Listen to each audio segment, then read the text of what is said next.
कल्पना कीजिए, आपकी चेतना, आपकी आत्मा एक बेदाग सफेद रूमाल की तरह है, बिल्कुल साफ, बिल्कुल स्वतंत्र।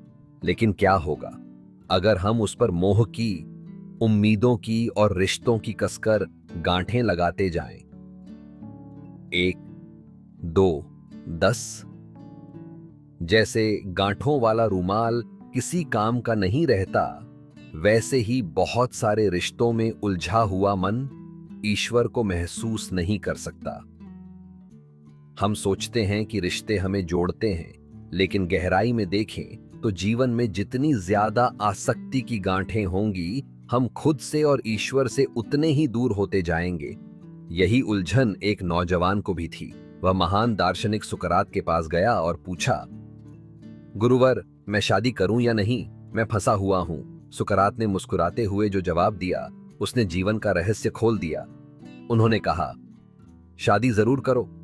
अगर अच्छी पत्नी मिली तो जीवन खुशहाल होगा, और अगर बुरी मिली तो तुम दार्शनिक बन जाओगे। उनका इशारा गहरा था। अगर जीवन में संघर्ष है, अगर साथी चुभने वाला है, तो निराश न हो सकता है ईश्वर आपको संसार से वैरागी बनाकर अपनी ओर खींचना चाहता है। जिसे हम दुख समझते हैं, वो असल में ईश्वर की दी हुई कड़वी दवा है, जो आपके पुराने कर्मों को काट रही है। रहस्य केवल स्वीकार करने में है। समस्या को कसकर गले लगा लो, वो खुद तुम्हें छोड़ देगी। अपनी चेतना को फिर से उस साफ रूमाल जैसा बनाने के लिए चलिए इस गहरे सत्य को समझते हैं। अपनी चेतना को फिर से उस साफ रूमाल जैसा बनाने के लिए।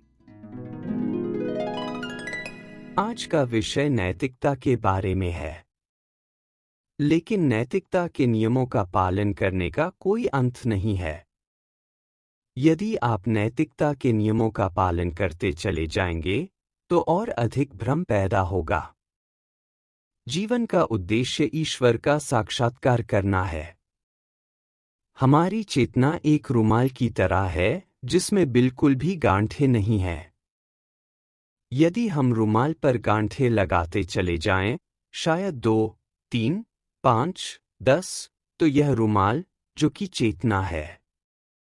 जैसे गांठों वाले रुमाल का उपयोग हाथ साफ करने या चेहरा साफ करने के लिए नहीं किया जा सकता, उसी तरह जीवन में बहुत सारी गांठें होने पर हम ईश्वर को महसूस करने के लिए अपनी चेतना का उपयोग नहीं कर पाएंगे। तो हमारे रिश्ते उन गांठों की तरह है। यदि हमारे पास अधिक रिश्ते हैं, अधिक मजबूत रिश्ते हैं, तो जैसे जैसे हम रुमाल को खींचते जाएंगे, गांठें और सख्त होती जाएंगी और रुमाल बेकार हो जाएगा। उसी तरह जीवन में अधिक से अधिक रिश्ते अंततः अधिक गांठें, अधिक समस्याएं, अधिक मुद्दे पैदा करते हैं, और धीरे धीरे हम अपनी चेतना और अपने आप, स्वयं से दूर होते जाएंगे। हम स्वयं के साथ नहीं रहेंगे। तो संक्षेप में मैं आपको बस इतना बताना चाहता हूं कि इस प्रश्न में जिन सभी रिश्तों के बारे में पूछा गया है, हमें उन्हें और कसना नहीं चाहिए। इसे व्यावहारिक या ऊपरी तौर पर रखा जाना चाहिए। यदि रिश्ते वर्चुअल हैं, तो हम उनसे जुड़े नहीं हैं। लेकिन इसका मतलब यह नहीं है कि हम परवाह नहीं करेंगे।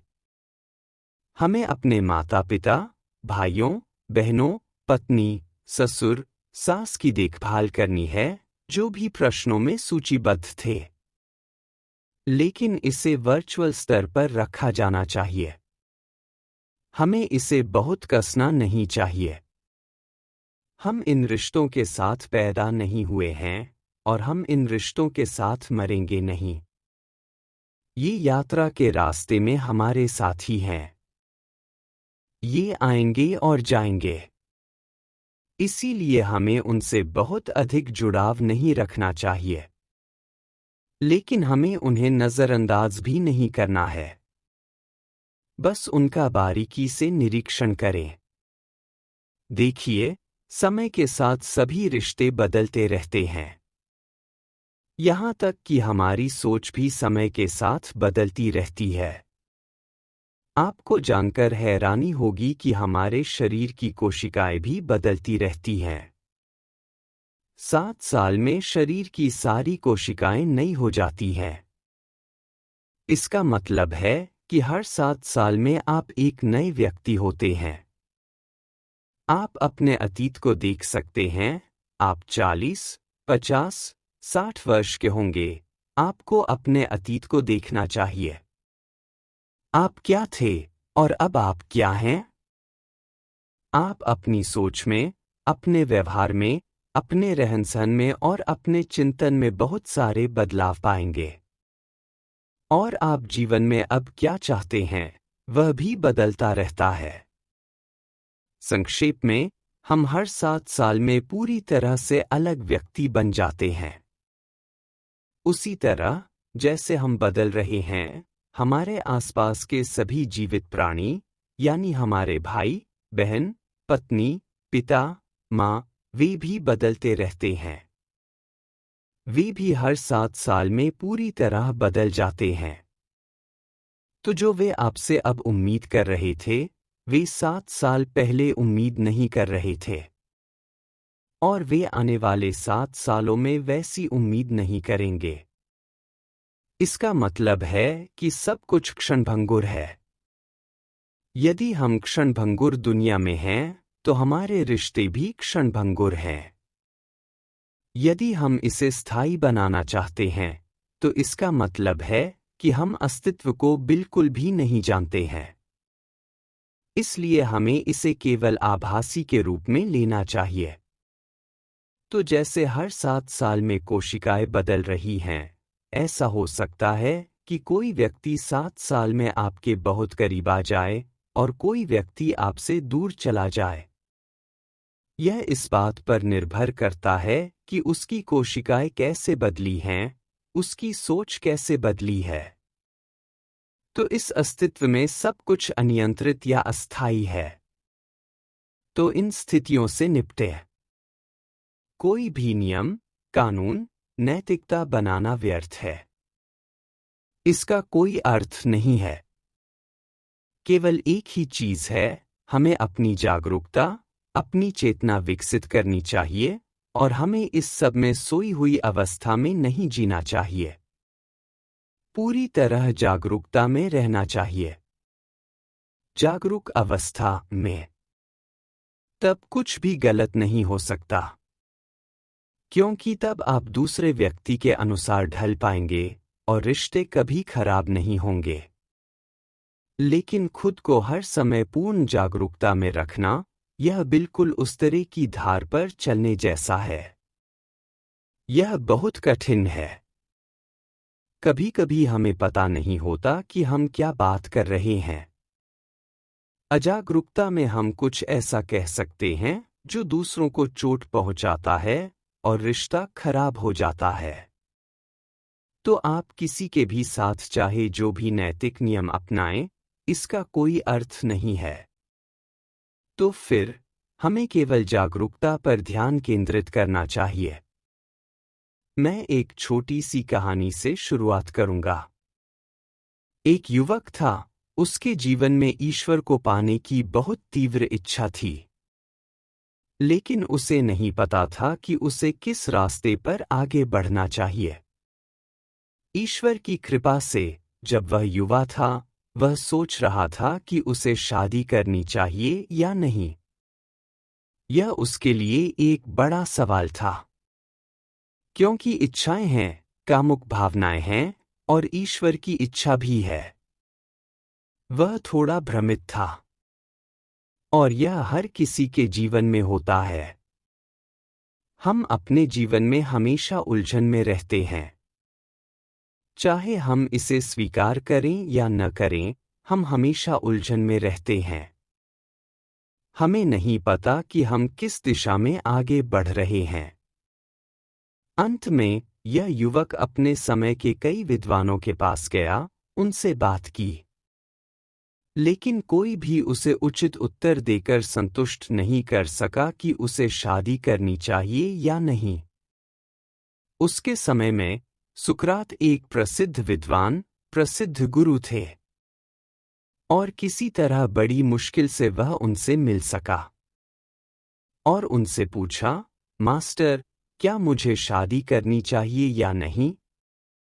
सुकरात ने उसकी सोच पर गहरा चिंतन किया। फिर उससे पूछा, तुम जीवन में क्या चाहते हो? तुम क्या हासिल करना चाहते हो? उसने व्यक्त किया कि वह ईश्वर का साक्षात्कार चाहता है। वह अस्तित्व के रहस्य को जानना चाहता है। वह जानना चाहता है कि वह किस लिए पैदा हुआ है। तो ये सभी बहुत रहस्यमय प्रश्न हैं।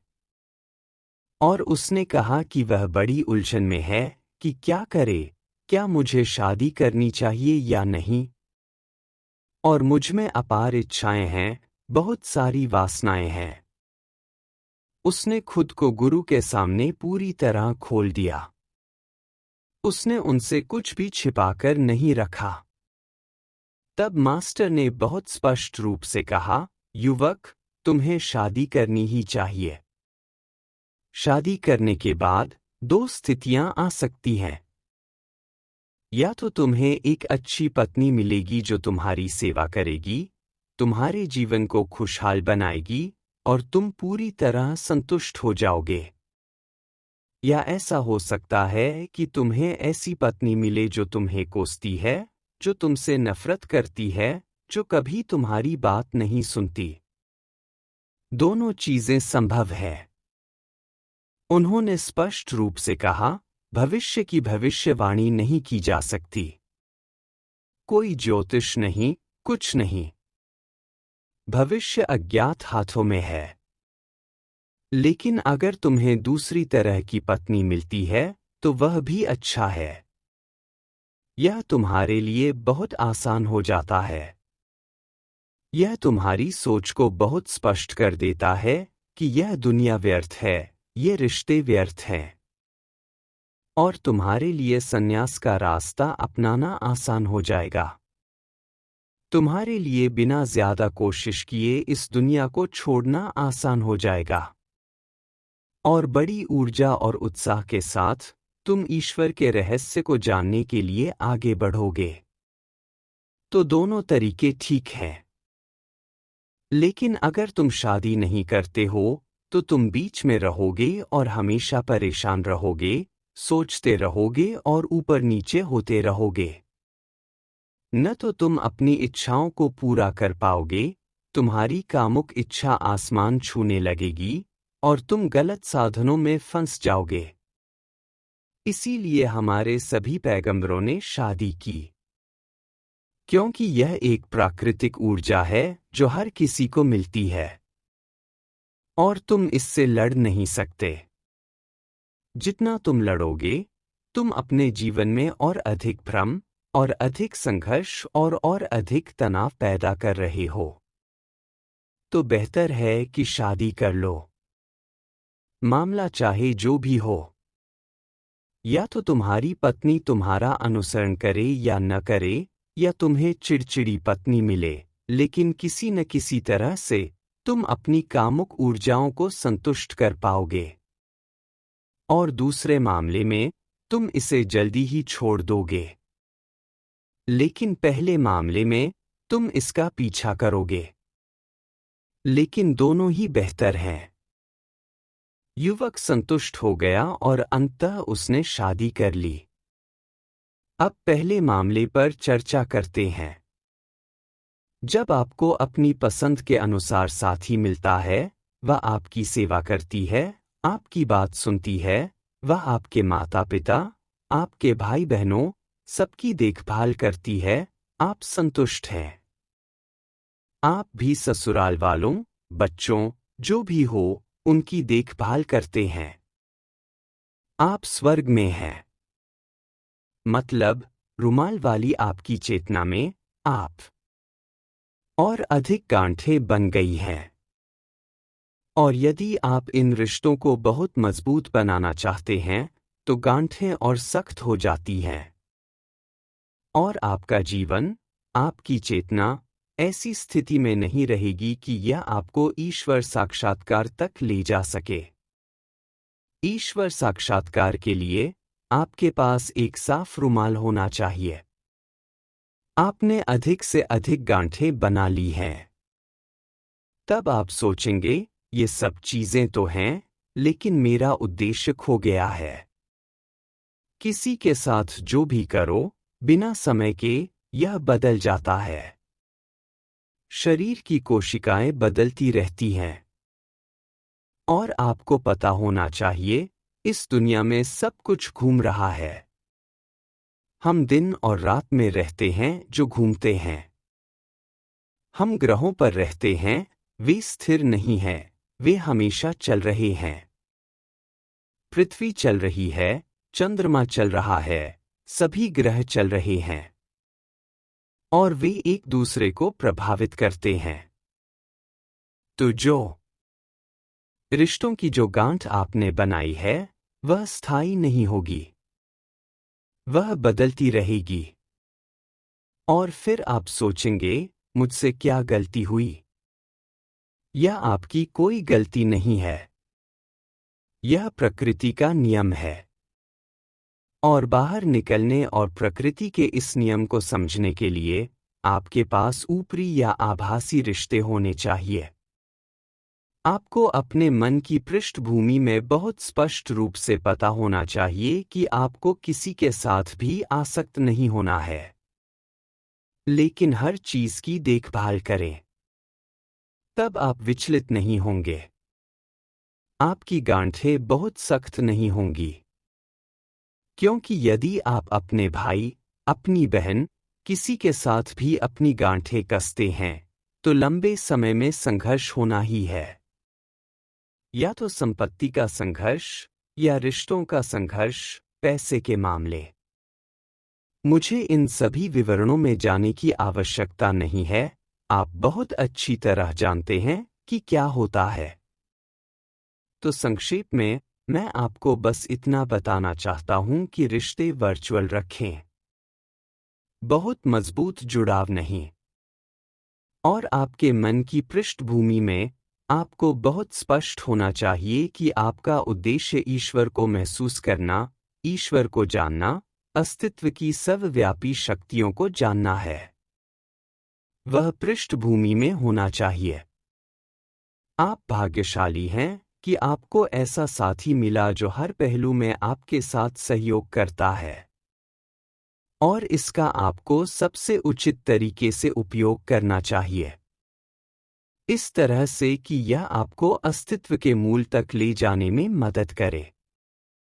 यह वह आशीर्वाद है जो ईश्वर ने आपको दिया है। लेकिन आपको इसके निहितार्थ भी जानने चाहिए। क्योंकि सब कुछ बदलता रहता है।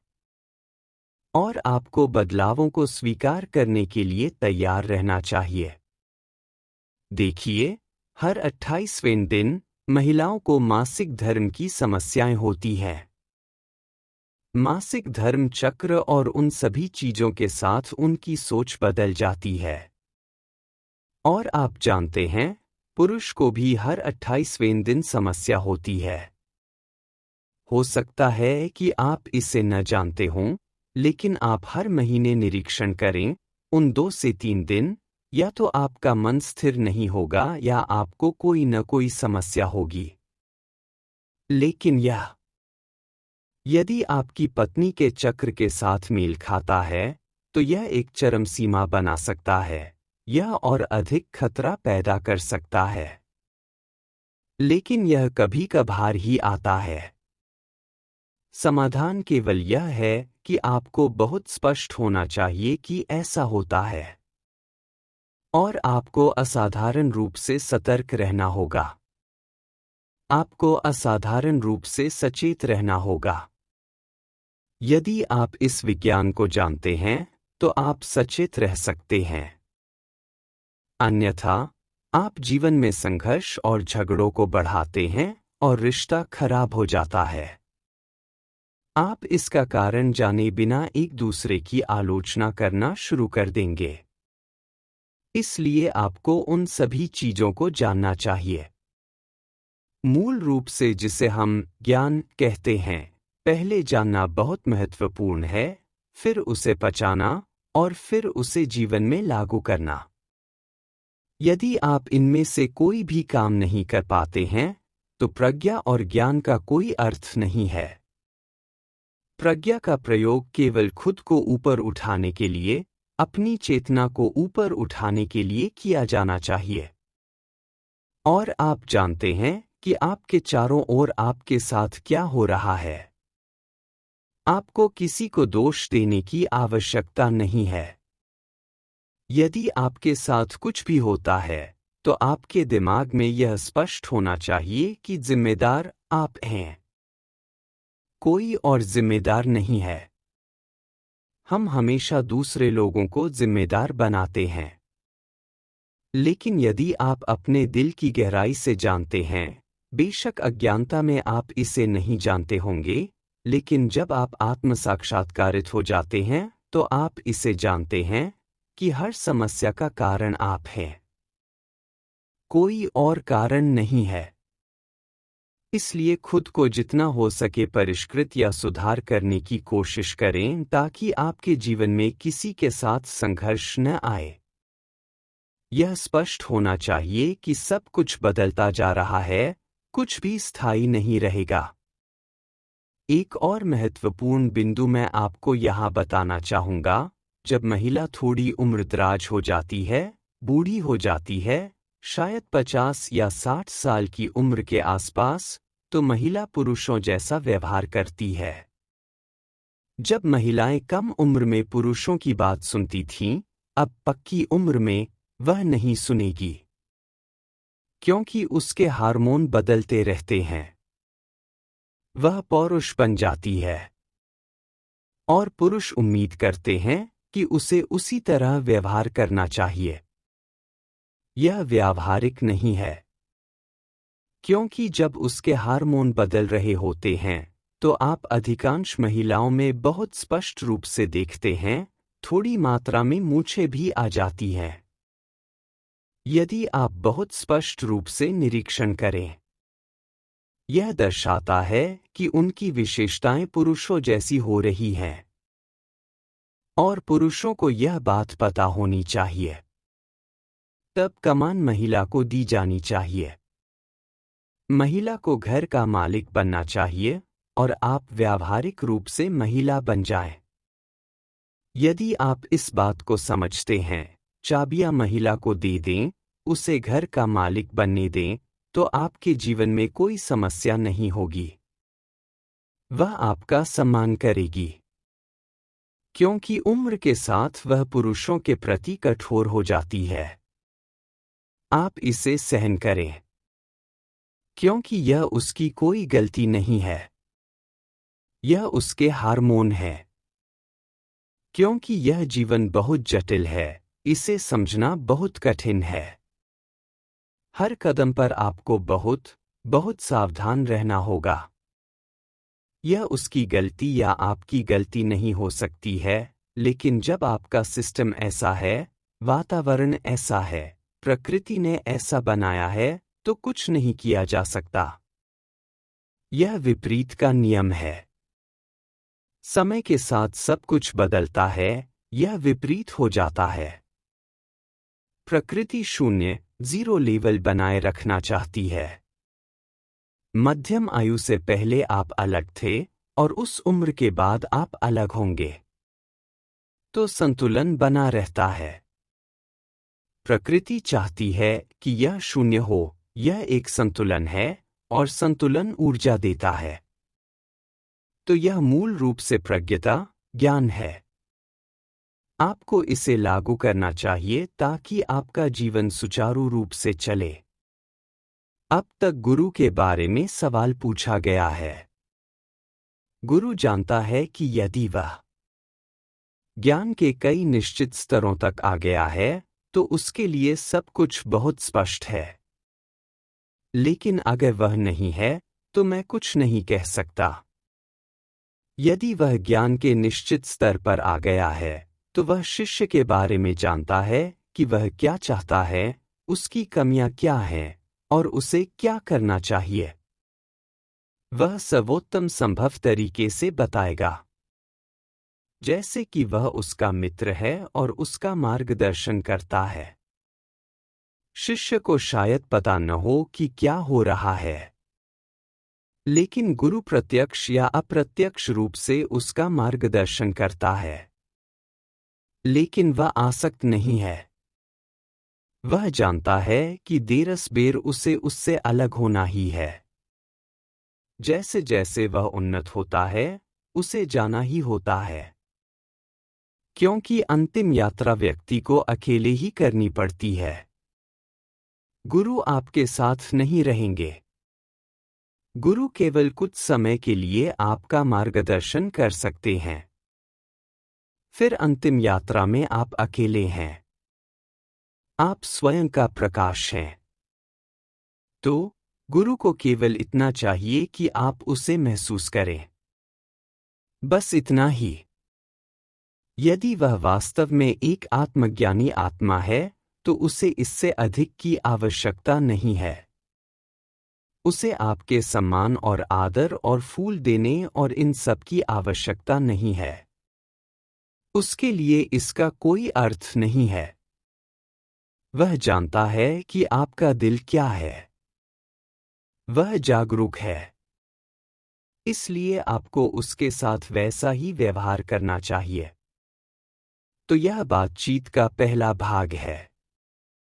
फिर हम बात करते हैं, यदि आपको ऐसी पत्नी मिलती है जो आपको संन्यास की ओर ले जाती है।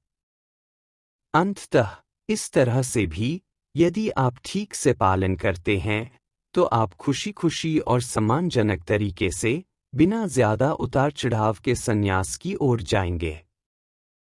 और आप अंततः ईश्वर को महसूस करेंगे जो आप चाहते थे। लेकिन यह बहुत दुर्लभ है। यदि आपको जीवन में सभी सुख सुविधाएं मिलती हैं, तो आप ईश्वर को भूल जाएंगे। यह कहना बहुत आसान है कि जब यह जीवन सुचारू रूप से चलता है, तो आप वहां पहुंच जाएंगे। लेकिन यह है बहुत कठिन। हमारे अधिकांश संतों जीवन में बेजोड़, कठिन साथी थे, ताकि वे आसानी से आत्म साक्षात्कार की सीढ़ी चढ़ सकें।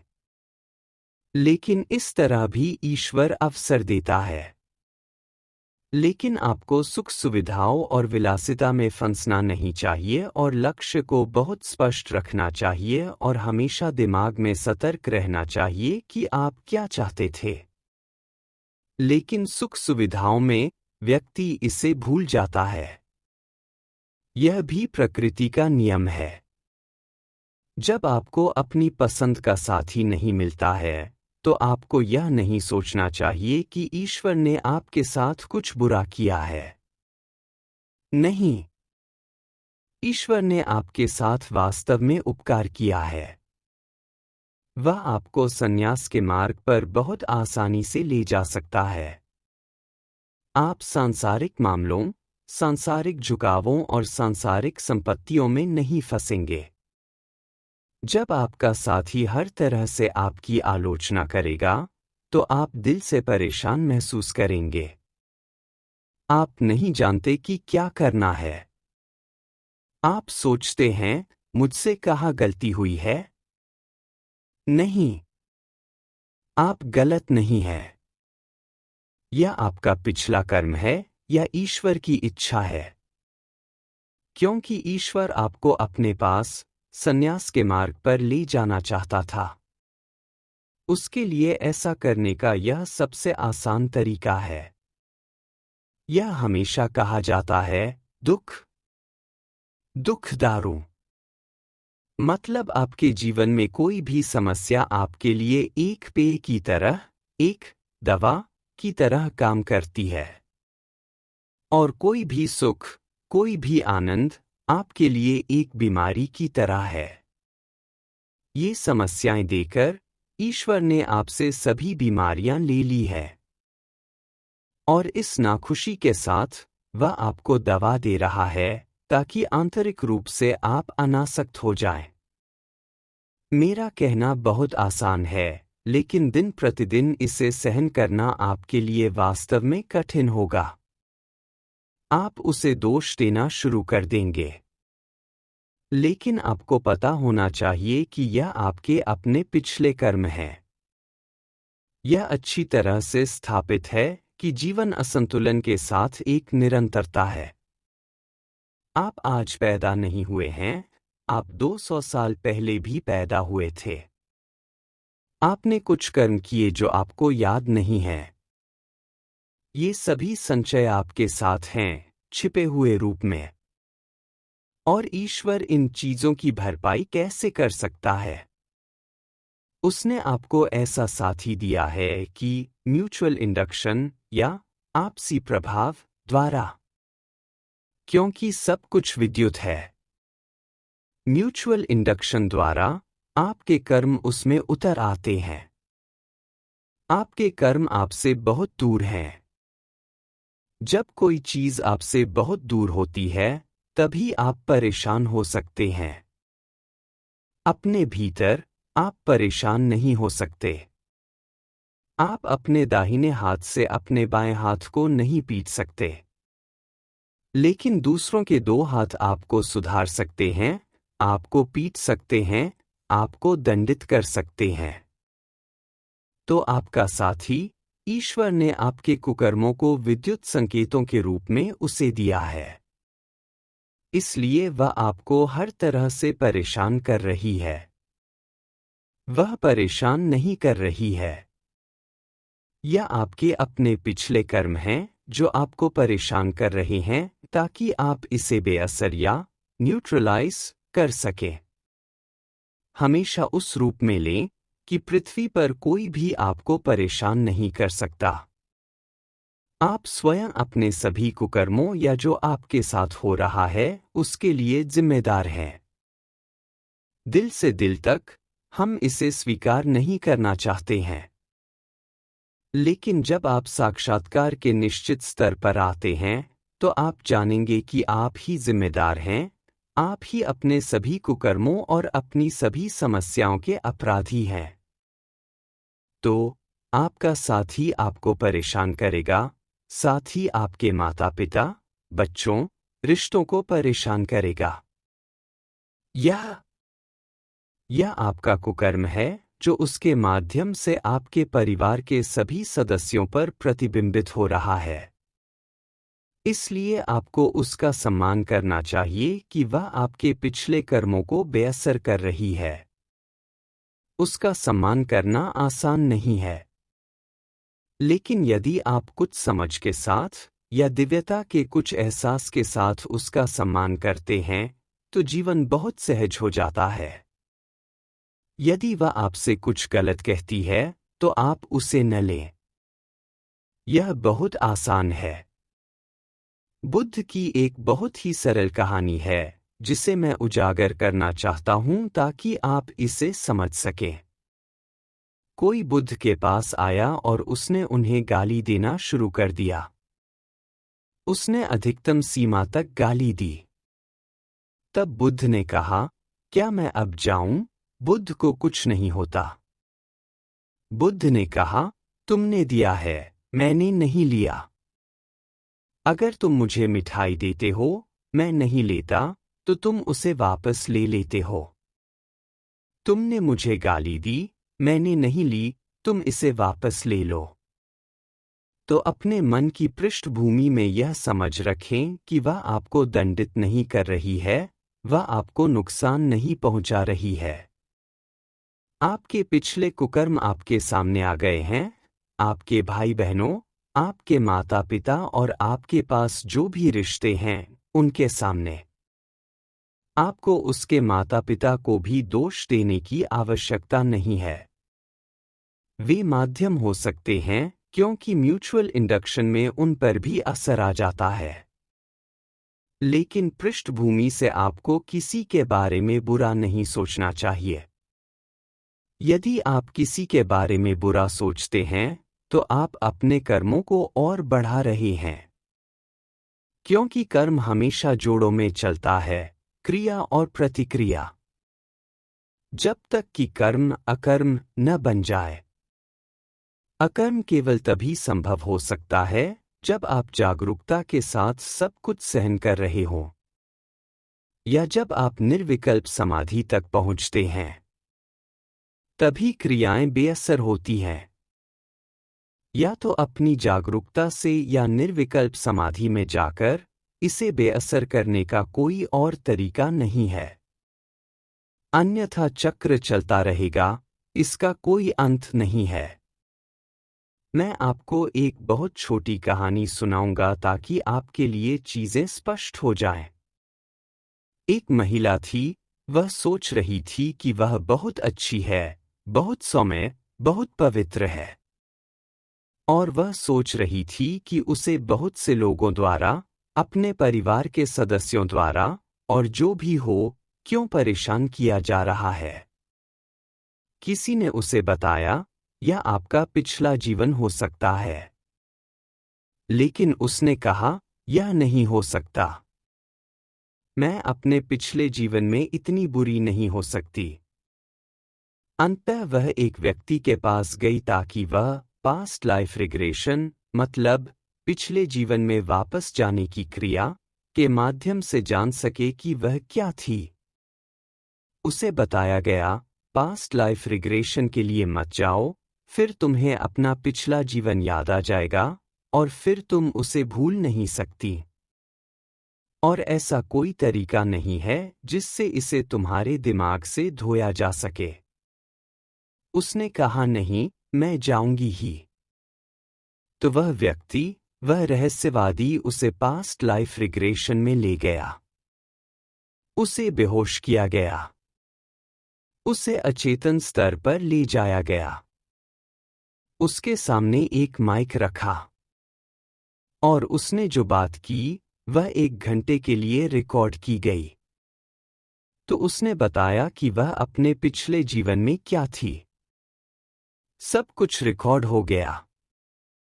फिर 1 या 2 घंटे बाद, जब वह फिर से होश में आई, तो वह टेप उसे सुनने के लिए दिया गया। और जब उसने उस टेप को सुना, तो उसकी आंखों से आंसू बह रहे थे और वह इसे रोक नहीं पा रही थी। उसने कहा, मैं अपने पिछले जीवन में इतनी बुरी महिला थी, वह एक वेश्या थी।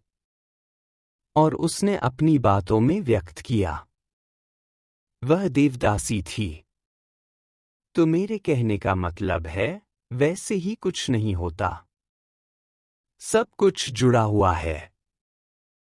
हम नहीं जानते, हम भूल गए हैं। और जिस पल हम इसे याद करते हैं, ये सारी समस्याएं जीवन में आ जाती हैं। तो चलिए अतीत को याद नहीं करते। लेकिन अगर आप पिछले जीवन में जाना चाहते हैं, तो ऐसे तरीके हैं जिनसे आप खुद जा सकते हैं। यदि आप गहरे मौन में हैं और आप 6 महीने या 1 साल तक काम करते हैं, तो आप अपने पिछले जीवन को खुद जान जाएंगे। लेकिन पिछला जीवन उस छवि जैसा होगा जो आप अब जी रहे हैं। क्योंकि महावीर और अन्य जैसे पुराने संत शिष्यों को ऊंचाइयों के लिए, अच्छा जीवन जीने के लिए, साक्षात्कार के लिए तब तक नहीं लेते जब तक कि वे उनके पिछले जीवन को नहीं जानते। क्योंकि सबसे पहले पिछले जन्मों की प्रतिक्रिया को बेअसर करना होगा, तभी किसी को लिया जा सकता है। योगानंद और विवेकानंद में, इन सभी लोगों में, संतों ने बहुत स्पष्ट रूप से देखा है कि उनका पिछला जीवन बहुत साफ था। तो यही कारण है कि वे प्रगति कर सके। तो संक्षेप में मैं आपको बस इतना बताना चाहता हूं कि अब आपके आसपास जो कुछ भी हो रहा है, वह आपके पिछले जीवन की छाप है। इसे मानकर चलें। इस पर प्रतिक्रिया न करें, ताकि आप और बुरे कर्म न बनाएं। और सुखी जीवन जीने के लिए आपको पूरी तरह से निष्पक्ष व्यक्ति होना चाहिए। आमतौर पर महान लोगों के जीवन में अच्छे साथी नहीं होते हैं। यहाँ तक कि सुकरात, उसकी पत्नी इतनी भयानक थी, जब वह अपने शिष्यों के साथ चर्चा करते थे, वह बहुत चिढ़ जाती थी। और एक अच्छी सुबह वह अपना गुस्सा सहन नहीं कर सकी। उसने गर्म पानी की एक बाल्टी ली और उनके चेहरे पर फेंक दी। सुकरात ने कुछ नहीं कहा। उन्होंने कहा, यह उसकी अभिव्यक्ति का तरीका है, क्योंकि वह किसी भाषा का उपयोग नहीं कर सकती थी, इसलिए यह वह भाषा है जिसका उसने उपयोग किया है। तो महावीर की तरह उन्होंने अपने साथी के साथ लंबा जीवन नहीं बिताया। गुरु नानक भी लंबा जीवन नहीं जी सके। इन कहानियों को उजागर नहीं किया गया है। छोटी झलकियों से देखने पर ये ऐसी ही हैं। तो मेरे कहने का मतलब है, तो जो हो रहा है उसे स्वीकार करें। यह वह तरीका है जिससे आप बिना आसक्ति के बहुत आसानी से संन्यास की ओर जा सकते हैं। उस व्यक्ति के लिए जिसे विलासिता मिलती है और वह बुद्ध की तरह विलासिता छोड़कर संन्यास की ओर जाता है, वह एक अलग बात है। लेकिन अगर आप पहले से ही ऐसी उलझन में हैं, तो आपके लिए छोड़ना बहुत आसान है। आपको इसे छोड़ने की आवश्यकता नहीं है। इसे सहन करें। समय आएगा, चीजें सहज हो जाएंगी। मैंने आपको बताया, जीवन विपरीत दिशा में चलता है। जब आपके पिछले कर्मों का प्रभाव खत्म हो जाएगा, तो सब कुछ ठीक हो जाएगा। आप पाएंगे कि आपका साथी बहुत अच्छा हो गया है। और यह कैसे हुआ, आप कभी नहीं जान पाएंगे। तो मेरे कहने का मतलब है, जीवन जैसा आ रहा है उसे वैसे ही लें। लेकिन अपने दिल से दिल तक ईमानदार रहें। चिढ़े नहीं। यह होता है, चिढ़ना सामान्य है, मनुष्य की इसे सहन करने की एक निश्चित सीमा है। यह कभी कभी होता है। लेकिन जितना संभव हो उतना जागरूक रहने की कोशिश करें, ताकि प्रभाव आपको बहुत उच्च स्तर तक न ले जाए। तो इस तरह आप ईश्वर की ओर बहुत आसानी से मुड़ेंगे। कोई भी परेशानी आए, हमेशा यह माने कि ईश्वर आपको अपनी ओर ले जाना चाहता है। और उसके लिए आपको दुनिया की विलासिता से अलग करने का यह सबसे आसान तरीका है। तब आप इस स्तर पर आते हैं। और जिस पल आप इस स्तर पर आते हैं, तब आपकी यात्रा बहुत तेज और बहुत सहज हो जाती है। जल्द ही आप ईश्वर में विलीन हो जाएंगे। ईश्वर वैसे ही कुछ नहीं करता। उसका कुछ उद्देश्य है। बिना उद्देश्य के कुछ नहीं होता। तो आपको सोचना चाहिए कि ईश्वर आपको परेशानियां देकर आपका पक्ष ले रहा है। यह उसका तरीका है। वह आपको हर तरह से परखना चाहता है, ताकि बहुत बड़ी कठिनाई के साथ आप उसमें लीन हो सकें। देखिए, जब आप खुश होते हैं, तो आप मंदिर नहीं जा सकते। लेकिन जब आप दुखी होते हैं, कोई समस्या होती है, तो आप हमेशा ईश्वर को याद करेंगे। तो वे सभी व्यक्ति जिनके जीवन में समस्याएं हैं, आपको सोचना चाहिए कि या तो यह आपके पिछले कर्म हैं, या ईश्वर किसी न किसी तरह से आपको अपना आशीर्वाद देना चाहता है, ताकि आप उसमें विलीन हो सकें। इसलिए उसने जो कुछ भी दिया है, उसके लिए हमेशा उसे धन्यवाद दें। वह वैसे ही कुछ नहीं देता। वह बहुत बुद्धिमान है। वह हमारी आंखों के पीछे मौजूद है। वह सब कुछ देखता है। वह सब कुछ जानता है। वह जानता है कि हमारे लिए सबसे अच्छा क्या है। हम नहीं जानते, वह जानता है कि सबसे अच्छा क्या है।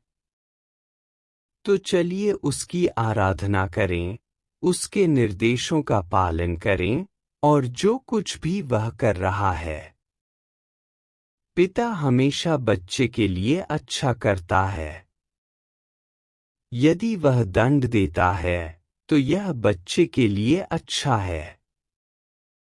यदि ईश्वर हमें बहुत सारी प्रतिकूलताओं के साथ दंडित कर रहा है जो हम महसूस करते हैं, तो यह उसका आशीर्वाद है। इसे ऐसे ही लें। मुझे लगता है कि आप इन बातों को हमेशा ध्यान में रखेंगे और भविष्य के बुरे कर्म न बनाएं ताकि आपको बार बार इस जीवन में आना पड़े। ईश्वर ने आपको जो दिया है उसे स्वीकार करें।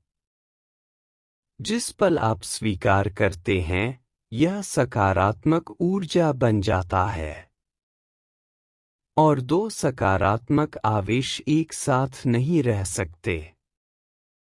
समस्याएं आपको छोड़ देंगी। यदि आप उम्मीद नहीं करते, इसे स्वीकार नहीं करते, तो वे आपके साथ मिल जाएंगी। इसे स्वीकार करें। जैसे ही आप इसे स्वीकार करते हैं, समस्याएं आपको छोड़ देंगी। यह वैज्ञानिक तरीका भी है। यह प्राकृतिक भी है। और यह जांच पड़ताल से भी साबित हो चुका है। तो इसे स्वीकार करें, चीजें आपको छोड़ देंगी। जब आप इसके साथ एक हो जाते हैं, तो दूसरा साथी आपको छोड़ देगा। मान लीजिए आप किसी बच्चे को गले लगाते हैं, आप उसे कितने समय तक गले लगा सकते हैं? वह जल्दी ही आपको छोड़ देगा। वही बात है, कोई भी समस्या हो, उसे कसकर गले लगा लें। समस्या खुद आपको छोड़ देगी। तो इन छोटे बिंदुओं को याद रखें जो मैं आपको बता रहा हूं, ताकि आप खुश हो सकें और जीवन में आने वाले किसी भी मुद्दे को सहन कर सकें। यह हर किसी के जीवन में आता है। आपके जीवन में नहीं, मेरे जीवन में और हर किसी के जीवन में भी आता है। ईश्वर सभी को समान सुख, समान दुख देता है। जैसे बारिश सब पर होती है। अगर हम बारिश का पानी रखना चाहते हैं, तो हमें अपना बर्तन खुला और सीधा रखना होगा। अगर हम बारिश का पानी नहीं चाहते, तो हमें अपना बर्तन उल्टा रखना होगा। सब हम पर निर्भर करता है। तो चलिए इसे खुला रखें, चाहे सुख आए या दुख आए। इसे स्वीकार करें। तब जीवन की परेशानी खत्म हो जाएगी और आपकी यात्रा सुचारू हो जाएगी।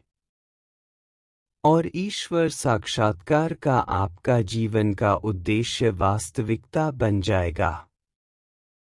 धन्यवाद।